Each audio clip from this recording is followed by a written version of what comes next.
Chennai D நகர் உஸ்மான் சாலை CID நகரை இணைக்கும் புதிய மேம்பாலத்தை முதலமைச்சர் ஸ்டாலின் திறந்து வச்சிருக்காரு.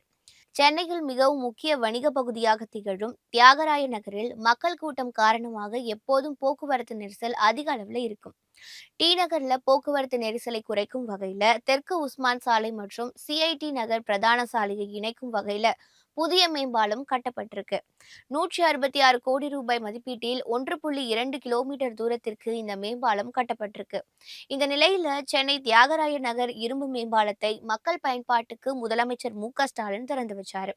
தீபாவளி பண்டிகை நெருங்கி வரும் நிலையில புதிய மேம்பாலம் திறக்கப்பட்டுள்ளதால் டி நகர்ல போக்குவரத்து நெரிசல் குறையும்னு எதிர்பார்க்கப்படுது. தியாகராய நகர் தொகுதியின் எம்எல்ஏ கருணாநிதியின் கோரிக்கையை ஏற்று இந்த மேம்பாலத்திற்கு மறைந்த திமுக முன்னாள் எம்எல்ஏ அன்பழகனின் பெயர் சூட்டப்பட்டிருக்கு.